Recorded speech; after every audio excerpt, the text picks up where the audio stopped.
নমস্কার, নিউজ 18 বাংলায় আপনাদের সাথে আমি প্রিয়াঙ্কা। কেঁপে উঠেছে মাটি, বাড়ি, ঘর। 7.3 মাত্রার ভূমিকম্প, আর সেই ভূমিকম্পের পরেই ভয়ঙ্কর সুনামির সতর্কবার্তা জারি করা হয়েছে। আর তাই নিয়েই বাড়ছে আতঙ্ক। তাহলে আবারও কি সুনামি আসতে চলেছে? কিভাবে মোকাবিলা সম্ভব? রিক্টার স্কেলে 7.3 মাত্রার ভূমিকম্পে কেঁপে উঠল আলাস্কার উপকূল অঞ্চল। 10 কিলোমিটার পর্যন্ত গভীরতায় এই ভূমিকম্প অনুভূত হয়েছিল।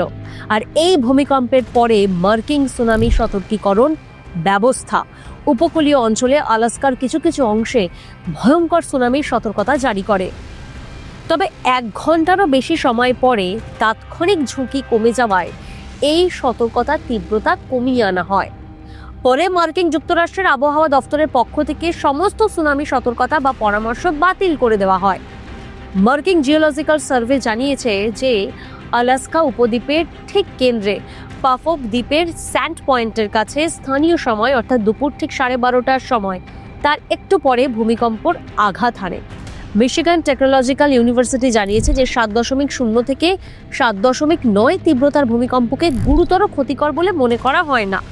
এখনো পর্যন্ত প্রতি বছরে এই তীব্রতার ভূমিকম্প 10 থেকে 15 বার আঘাত এনেছে বলে জানা গেছে। মার্কিন জিওলজিক্যাল সার্ভে জানিয়েছে যে স্যান্ড পয়েন্টের দক্ষিণে যে ভূমিকম্প, সেই ভূমিকম্পটি প্রশান্ত মহাসাগরীয় এবং উত্তর আমেরিকার পাতের মধ্যে সাবডাকশন জোন ইন্টারফেসের উপরে বা তার কাছাকাছি থ্রাস্ট ফল্টিং এর ফলে ঘটেছে। আলাস্কার ওই অঞ্চলে এক বাসিন্দার তোলা একটা ভিডিও ফুটেজ ইতিমধ্যেই ভাইরাল হয়ে গেছে সোশ্যাল সাইটে। আর সেই ভিডিও ফুটেজে দেখা যাচ্ছে যে তীব্র ভূমিকম্পে পুরো এলাকা কেঁপে উঠেছে। এক্স হ্যান্ডেলে এই ভিডিও ফুটেজ পোস্ট করে ভূমিকম্প কেন্দ্রের সরকারি দফতর লিখেছে যে এই ফুটেজ ভূমিকম্প কেন্দ্রের প্রায় 50 মাইল দূরে স্যান্ড পয়েন্টের এক বাসিন্দার কাছ থেকে পাওয়া গেছে। এই ফুটেজ ভূমিকম্পের তীব্রতা কেমন ছিল তা সত্যিই গোটা বিশ্বকে বুঝতে সাহায্য করেছে। আলাস্কায় আঘাত হানা এই তীব্র ভূমিকম্পে কেউ আহত হয়নি, কোনো ব্যাপক ক্ষয়ক্ষতির কথা জানা যায়নি এখনো পর্যন্ত। তবে সুনামির সতর্কতা প্রথমে জারি করা হলেও পরে এই সতর্কতা অবস্থা নিয়ন্ত্রণাধীন আসার পরে বাতিল করা হয়। তবে কোডিয়াক দ্বীপের বাসিন্দাদের জন্য এখনও কিন্তু এই সতর্কতা জারি রয়েছে, কারণ এই দ্বীপে থাকেন প্রায় 5200 মানুষ।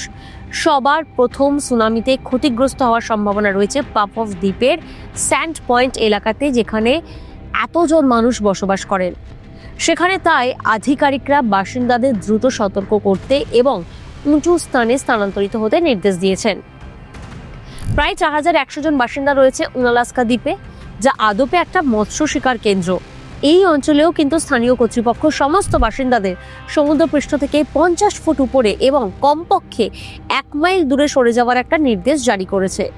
আলাস্কা উপদ্বীপের দক্ষিণ উপকূলে 870 জন মানুষের একটি বাসস্থান কিং কোভে, সেখানেও জরুরি বার্তা পাঠানো হয়েছে যাতে উপকূলের কাছাকাছি থাকা সমস্ত মানুষ বিলম্ব না করে নিরাপদ স্থানে সরে যান।